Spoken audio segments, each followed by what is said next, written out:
C'est ce qu'on appelle une tentative de coup d'État contre le pape François, une enquête menée par Nicolas Senez qui publie « Comment l'Amérique veut changer de pape », édition Bayard. Bonjour à vous. Bonjour. Je rappelle que vous êtes aussi correspondant permanent au quotidien La Croix au Vatican, donc vous êtes au cœur des affaires. Ce livre, c'est une véritable bombe et c'est le pape lui-même qui le dit.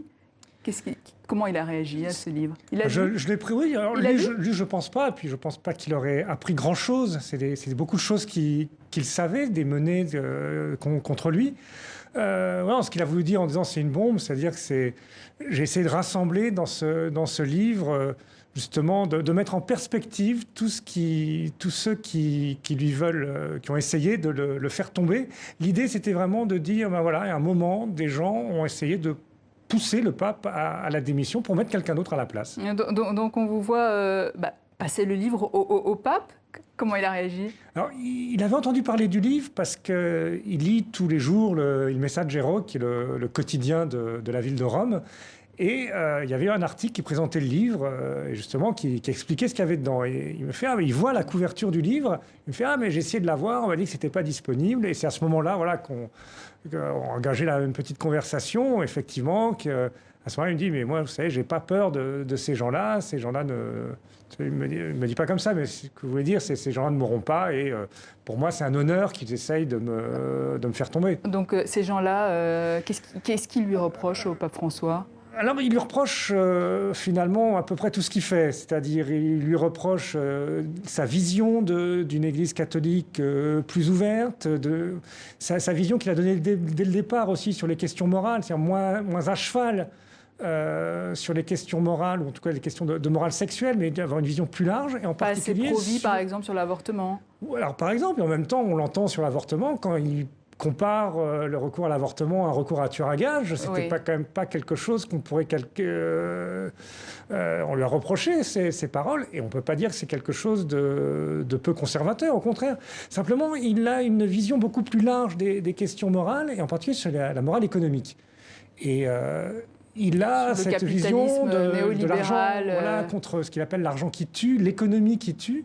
Et c'est vrai qu'il y a un certain nombre de grandes fortunes, en particulier aux États-Unis, qui se sont bâtis aussi sur des catholiques qui ont épousé finalement un capitalisme à outrance. Et voilà, cette interrogation morale que leur lance le pape est difficile pour eux.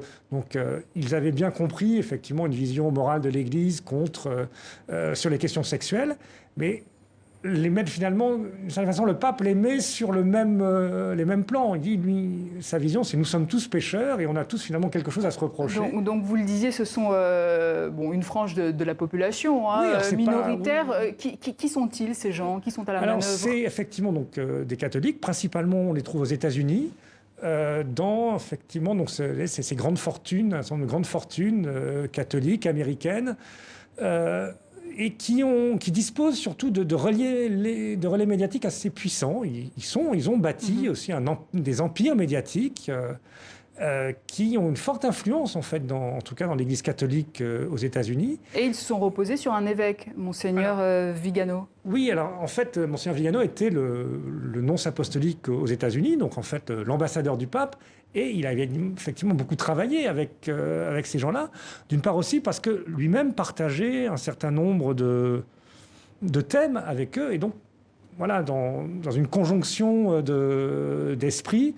Et ils ont par exemple participé à la nomination d'un certain nombre d'évêques aux États-Unis.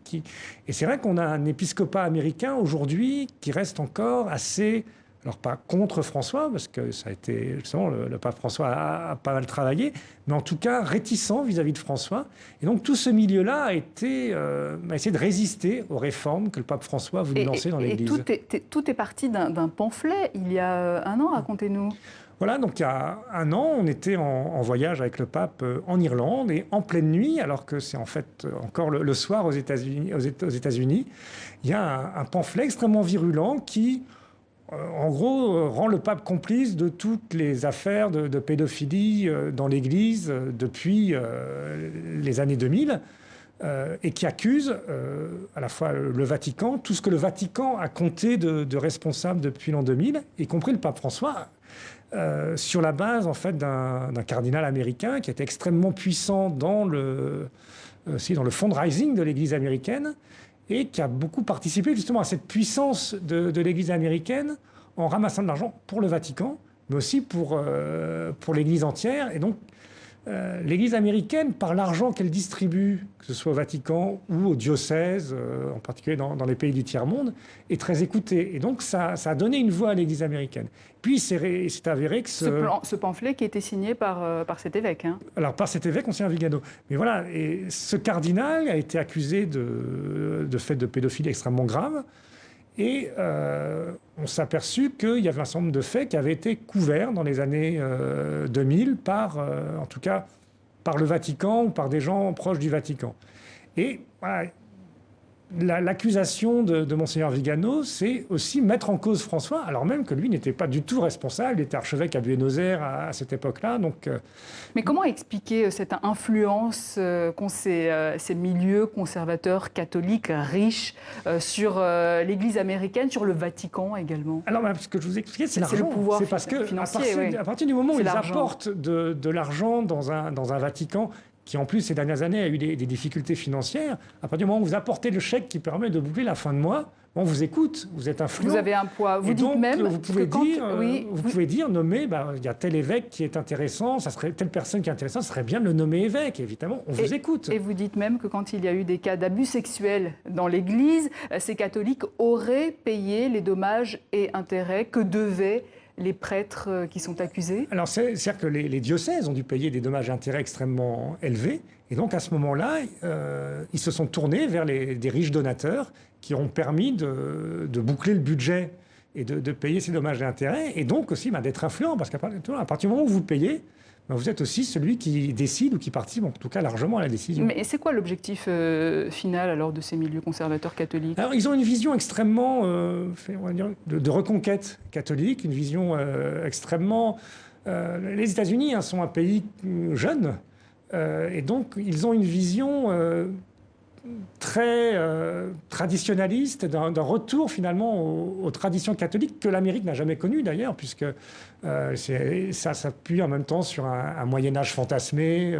Donc tout ça, c'est des choses ils ont cette idée que le catholicisme, depuis les années 60, depuis le Concile Vatican II, aurait abandonné un certain nombre d'éléments monarchiques, de traditions, et il faut revenir à ça si on veut un catholicisme puissant. Et éviter une éventuelle réforme absolument, parce que pour eux, François, en voulant justement aller plus loin dans la mise en œuvre du Concile Vatican II, va complètement à l'encontre de leur vision. Par exemple, le mariage des prêtres? Quelle est sa position sur la question, par exemple, sur le mariage des prêtres? Je pense que sur le mariage des prêtres, il hésite.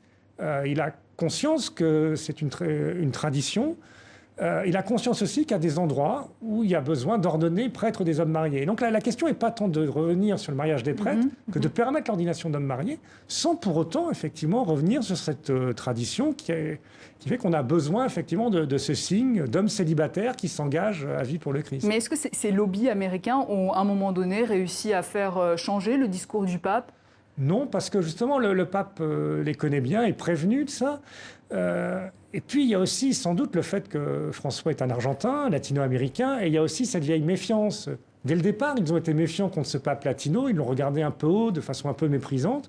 Et je pense que si le pape François a conscience de tout ce que les États-Unis ont pu faire aussi comme méfait en Amérique latine, et lui-même a vécu la crise argentine fin de 90, début des années 2000. L'Argentine, Cuba également, voilà, peut-être. Et puis aussi économiquement, ce que ça a voulu dire un capitalisme à outrance. Et donc il est très méfiant vis-à-vis de cette vision donc économique. Il a su résister. Il a su résister, puis je pense qu'il est aussi très fort... c'est un jésuite qui est très ancré dans la spiritualité jésuite, qui est très fort spirituellement. Il a su trouver là aussi les moyens de résister. C'est la force du silence, sans doute, on va dire. Du coup, la suite, c'est quoi pour ces riches conservateurs américains? C'est essayer d'aller plus loin. Là, donc dans la réforme qui est en cours, François lui répond par finalement encore plus de réformes, On attend au début de l'année prochaine une nouvelle constitution pour le Vatican qui devrait justement, de façon gravée dans le marbre, la réforme voulue par François. Et moi, je pense que d'ici là, effectivement, les opposants à François vont essayer de mettre leur dernière force dans la bataille pour empêcher à tout prix cette réforme. Mais quand on parle de tentative de coup d'État, c'est pas un peu excessif? Il y a eu un moment où ils ont essayé L'idée était quand même essayer de faire démissionner le pape. Ils n'y ont pas réussi, donc je crois ils ont compris qu'ils n'arriveraient pas à faire démissionner ce pape-là. En tout cas, sans doute qu'il démissionnera le jour où il ne sentira plus les forces. Mais l'idée est de préparer peut-être le prochain conclave. Et donc, par exemple, il y a une initiative aux États-Unis qui s'appelle le Red Hat Report, le rapport Chapeau Rouge, et c'est d'enquêter, mettre beaucoup d'argent sur la table, engager d'anciens inspecteurs du FBI pour enquêter sur tous les cardinaux qui pourraient participer au conclave, qui pourraient être élus pape, pour trouver des dossiers et décrédibiliser tous les candidats, tous les successeurs potentiels du pape François, tous ceux qui pourraient continuer la réforme qu'il a engagée, pour éventuellement faire élire peut-être pas quelqu'un de leur bord, mais en tout cas quelqu'un de suffisamment malléable, suffisamment hésitant, qui pourrait freiner ou arrêter la réforme. Mais vous pensez qu'il y aura, c'est possible cette influence sur le prochain conclave? Disons, à partir du moment où ils ont des dossiers, à partir du moment où ils font sortir, juste avant le conclave, toutes les rumeurs, toutes plus invérifiables les unes que les autres, ça peut avoir une influence. En même temps, je crois que les cardinaux aussi qui vont participer au conclave vont être au courant qu'il y a ces tentatives de déstabilisation. Alors, est-ce qu'ils croiront justement ces rumeurs qu'on n'arrivera pas forcément à prouver? Parce que c'est 3 jours avant l'entrée des cardinaux en conclave, on va dire qu'un tel a fait ci, un tel a fait ça. Ou plutôt, peut-être qu'un tel n'est pas très clair sur telle chose. De façon complètement invérifiable. Mais oui, mais est-ce que dans l'histoire, du coup, ça s'est déjà produit? Non, enfin, il y a toujours eu des tentatives de manipulation du conclave, mais justement, les règles sont quand même suffisamment bien faites. Le souci, c'est qu'aujourd'hui, on est dans une société de l'information, des réseaux sociaux, où la rumeur se propage à toute vitesse. Et François lui-même avait connu ça au moment, en 2005, où on avait commencé à sortir des dossiers sur de supposées complicités avec la junte argentine. On s'était aperçu que ce n'était pas vrai, mais juste avant le conclave, évidemment, c'est très difficile d'aller enquêter sur la réalité des choses. Mais vous qui le côtoyez, ce pape François, comment vous le trouvez? Il a un côté original par rapport à ses prédécesseurs? Il a un côté, effectivement, c'est un autre style. Il a abandonné ce style qu'il y a eu pendant longtemps et qui a perduré de monarque. C'est un homme qui décide, c'est un homme qui décide, mais qui décide avec beaucoup en collégialité. C'est-à-dire, il écoute beaucoup avant de décider, il réfléchit beaucoup, mais une fois que la décision est prise, il l'applique. Mais il n'est pas dans une optique de monarque très onctueux avec tout le décorum et tout ça. Ça, c'est quelque chose qui le hérisse, je crois. Comment l'Amérique veut changer de pape aux éditions Bayard. Merci Nicolas Senet.